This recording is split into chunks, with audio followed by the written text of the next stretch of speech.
Good day, everyone. I welcome you once again to today's episode of Dr. Ify's Hematology and Blood Transfusion Science Lecture Series. Today, we are going to be discussing H blood group. H blood group. At the end of this lecture, you should be able to describe H blood group and also mention the antigen in the H blood group, the antibody in the H blood group, and also be able to explain the clinical significance of H blood group. H blood group was discovered in a town called Bombay in India in an individual with interesting blood group, blood type, that reacted to other blood types in a way that has never been seen before. Studies showed that serum from this particular individual contained antibodies that reacted with the red blood cell of cells from the red blood cell from other ABO blood groups like O cells, B cells, AB cells, A cells. And further studies show that the red blood cell of this particular individual lacked the ABO blood group antigens, like the A antigen, B antigen, and it also lacked an additional antigen that was previously unknown. And in 1952, Dr. Y.M. Bente actually named this particular antigen H antigen, and it was discovered that it's actually the building block for the antigens in ABO blood group system. The antigen in H blood group system, in H blood group, the antigen, it has only one antigen, and that is the H antigen. Only one antigen, and that is H antigen. The expression of this H antigen, like antigens in ABO blood group system, are ubiquitously distributed. They can be found on surfaces of red cells and other cells, and also tissue. And also other people that can secrete A substance, B substance, and also H substance in their fluids, people that are called secretors, they have the capacity to secrete these substances in their body fluids. H antigen can also be found in body fluid of those who are secretors, just like the antigens in ABO blood group system. The biochemistry of H blood group. The H blood group, the chromosome, the gene is actually located on the long arm of the 19th chromosome. And the H locus and SE locus on this particular chromosome contain genes, the FUT1 gene, that the FUT1 gene and FUT2 gene. The FUT1 gene encodes indirectly for the expression of H antigen on the surface of red blood cells. And he does this by instigating the production of an enzyme called fucosyltransferase.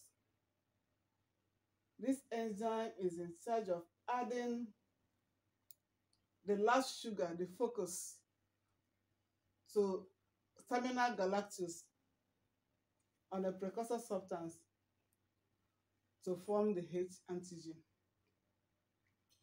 The FUT2 gene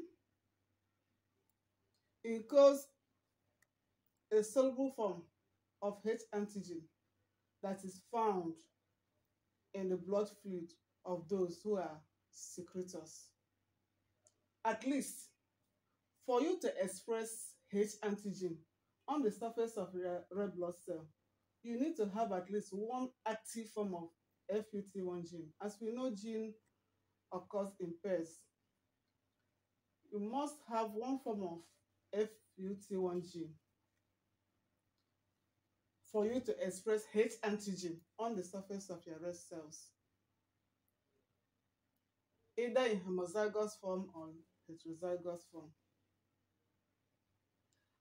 And when you have the two copies of the gene being inactive, that is where you have a phenotype called Bombay phenotype. That is the absence of H antigen give rise to what we call Bombay phenotype. Both the Bombay and para-Bombay phenotype are the result of a point mutation in FUT1 gene. The Bombay and para-Bombay phenotypes are as a result of point mutation in FUT1 gene.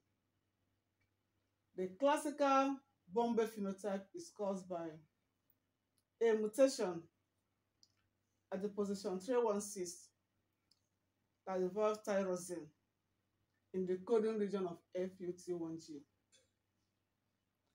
And this mutation introduces a stop codon that results in truncated enzyme that lacks 50 amino acid at the S-terminal end, rendering the enzyme that eventually produced inactive. So what is trying to say that for you to have Bombay phenotype, that is absence of H antigen,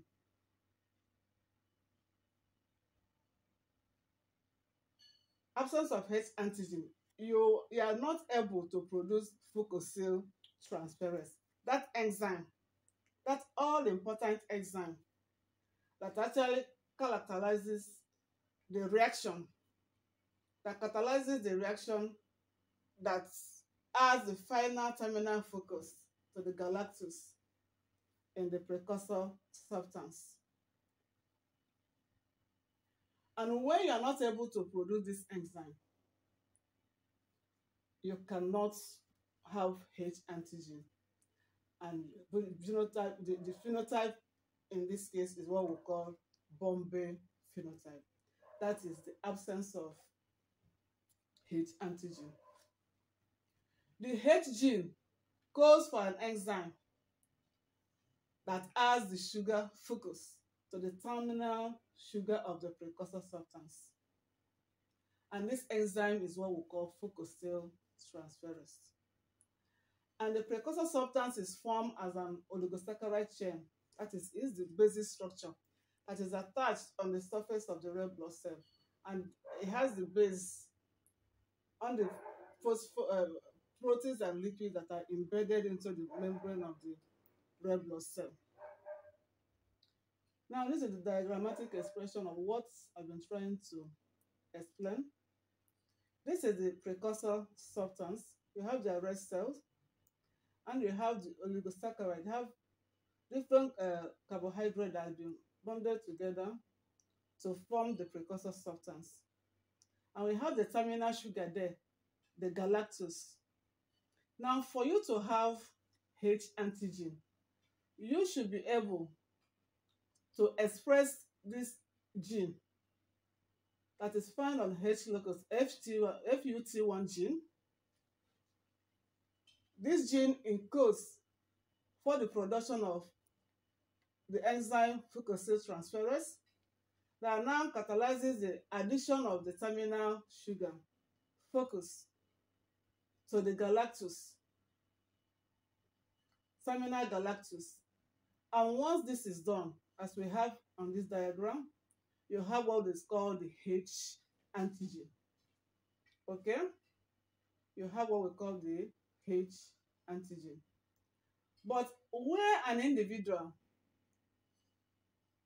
have the FUT1 gene being inactive, like in Bombay phenotype, the person lacks the ability to produce this all-important enzyme, the fucosyltransferase, and therefore cannot add the terminal sugar focus to this precursor substance. And what happens, like we have in this diagram, no H antigen is formed. Therefore, the person becomes a Bombay phenotype. This individual lacks H antigen. And H antigen is the foundation upon which A and B antigens are built. Like in our previous lecture, I explained that for you to be able to form the A antigen and B antigen on the surface of your red blood cell, you must be able to first of all produce fucosyltransferase that adds focus to the last terminal sugar, the galactose. And then you must be able to form the H antigen. It is after this that you can now produce a second enzyme, either galactosyltransferase or N-acetylgalactosamine that add either A substance or B substance to the terminal sugar to make the individual A or B, as the case may be. So one of the important function of the H antigen is that it serves as a building block for the formation of A and B antigens. Now, the H phenotypes. The two common H phenotypes that we have are called secretors and non-secretors. And what are the common features of secretors? Secretors, those that are secretors, remember, as I explained earlier, for you to be a secretor, the gene, the SE gene, the SE locus that is found on chromosome 19, just like that of H gene, have FUT2 gene that encodes for the production of these substances in the body fluids of individuals that have the functional gene. So for those who are secretors, they have the ability, they can express the H antigen on the surface of the red cells. And then in addition to expressing the H antigen on the surface of the red cells, they can also express H antigen in their body fluids like saliva, except SNS. And then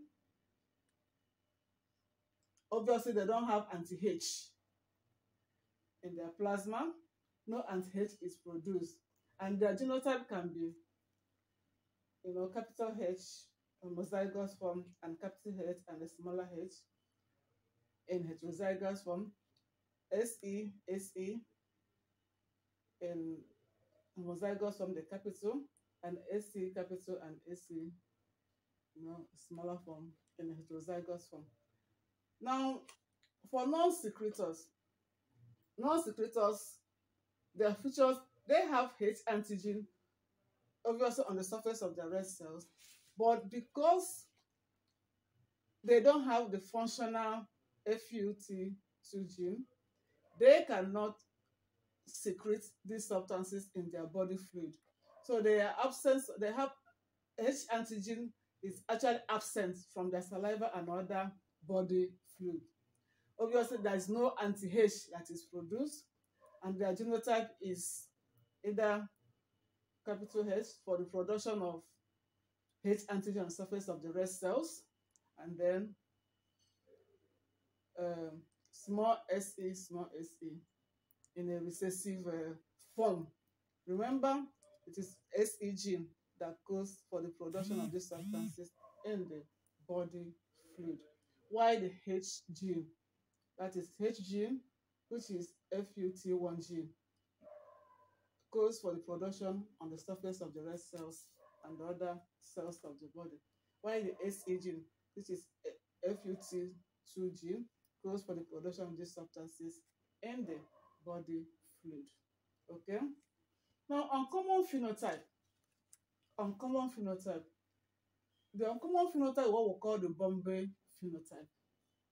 This Bombay phenotype was discovered first in Bombay, and it was named after the city in which it was discovered. And it described individuals whose red blood cells lack H antigen. Bombay phenotype simply describes individuals that their red cells lack H antigen. And because the A and B antigens cannot be formed without H antigen being the precursor, these individuals who are Bombay phenotype also lack A and B antigen. As a result of this, these individuals who are Bombay phenotype, they lack H antigen, they lack A antigen, and they lack B antigen. And then in their plasma, they have anti-H, anti-A, and anti-B. And because of this, they can react to all the blood type in ABO blood group. They can react to normal O. They can react to A, individuals who are blood type A.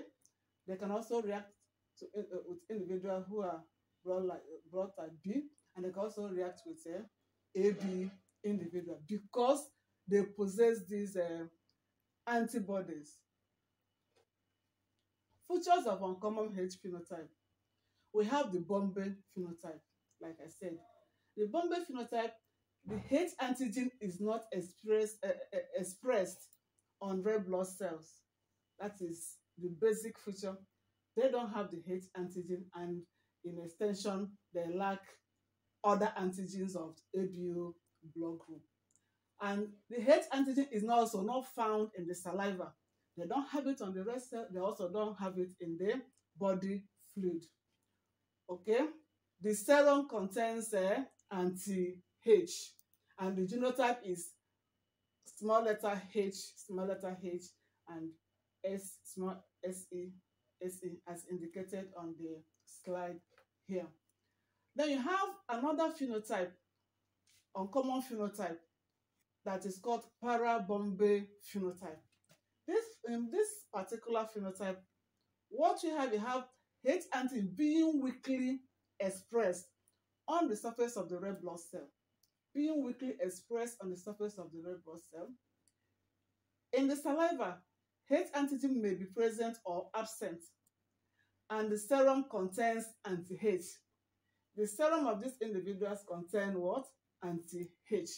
But what makes them para-Bombay phenotype is that they have very weak expression of H antigen on the red blood cells, and their plasma contain anti-H. The frequency of H antigen. H antigen is present in almost 99.9% of red blood cells in all population. So what is actually very rare is the absence of H antigen, and that is the Bombay and para-Bombay phenotype. Those ones are very rare. That is, the H deficiency is rare, and it is found in about 1 out of 8,000 in Taiwan, 1 out of 10,000 in India, and 1 per million in Europe. It's a very rare blood group, Bombay phenotype and para-Bombay phenotype. Okay? Then antibodies. The antibody, because you have only one antigen, therefore you have only one antibody, which is anti-H. And this anti-H is present in individual without H antigen. So you can only find this particular antibody in individual that have Bombay phenotype and para-Bombay phenotype. Those people that lack H antigen, those are the ones that naturally produce this antibody. It is a natural occurring antibody, and it is mostly of IgM class. It is naturally occurring, just like antibodies in ABO blood group system, and are mostly of IgM class. And that what that means is that they can react optimally at room temperature and also at 37 degrees. Therefore, when there is incompatibility of any sort, the person can have serious reaction. Okay, anti-H reactivity. The anti-H is capable of causing intravascular hemolysis. It's capable of causing intravascular hemolysis, and it can activate complement. It can activate a complement. Functions of H antigen. Functions. Okay. The basic function of H antigen is because it serves as a substrate in the synthesis of ABO blood group antigens. It serves as a building block upon which A or B antigens are built. Serves as a building block upon which A or B antigens are built. And there are also some school of thought has also said that it may be involved in cell adhesion. It may be involved in cell adhesion. Clinical significance of H antibodies. The most important clinical significance of H antibodies is that it can induce blood transfusion reaction. Now, at this point, I want to know that those who are Bombay phenotype, those who do not have H antigen, they are perfectly normal human beings. They live their life normally. But the only problem that they have is that when they need blood transfusion, they cannot be given blood from any other person except those people who are also Bombay or para-Bombay blood group. And this is obvious because they have all the antibodies that are involved in ABO blood group system. They have the anti-H, they have the anti-A, they have the anti-B. Therefore, it cannot give normal blood group O. Remember, the normal blood group O, the people that are blood group O, an ABO blood group system, they can produce H antigen. The only problem is that they cannot produce A or B antigen. So they have H antigen. So if you give normal O to somebody who is Bombay, there will be massive agglutination between the antibody in the plasma of the individual who is Bombay and the H antigens on the surface of red cells of the person who is normal O. The same thing goes for A blood. If you transfuse A blood to somebody who is Bombay, there is already anti-A waiting in the plasma, so there will be massive agglutination. The same thing happens to somebody who is B. If you give blood of somebody who is B to somebody who is Bombay, there will be massive agglutination because there is already anti-B in the plasma waiting. Remember, we said that all these antibodies are natural occurring. Therefore, they don't need prior immune stimulation before they are produced. They are there from 3 months and up being produced, so they are there waiting. So that is one of the most important clinical importance of this blood group. That in blood transfusion, when incompatible blood is given, the patient is in grave danger. So people who are Bombay can only take blood from people who are Bombay. The same goes with those who are also para-Bombay. Then, what of hemolytic disease of the newborn? In theory, the maternal production of anti-H during pregnancy could cause hemolytic disease in a fetus who did not inherit the mother's Bombay phenotype. But in practice, cases of HDN caused in this way have not been described, possibly because of the rarity, because Bombay blood group is very rare. So we have not, there have not been any known case of hemorrhagic disease of the newborn due to incompatibility uh, between mother and child due to H antigen or H antibodies. Okay, the only place that is an issue is when an incompatible blood is given to somebody who is of Bombay phenotype. Then H antigen, from what we've said so far, you will agree with me that H antigen can be found on all the blood types of ABO blood group system. That is both A, B, AB, and O. And you can find it in this manner. It's mostly found in O, and it's simply explained because O group individual, the normal O now, is they're able to produce H antigen. They can produce fucostate transferase, but they are not able to produce the other enzymes that catalyze the addition of either A substance or B substance to the surface of the red cell. So you have most of H antigen being found on O, individuals who are normal O, followed by A2, followed by B blood group, the A2B blood group, the A1 blood group, and A1B blood group. Okay, this is where we end today's lecture. Thank you very much for listening. If you have any question, feel free to put it up in the comment section and we will be willing to answer. Thank you.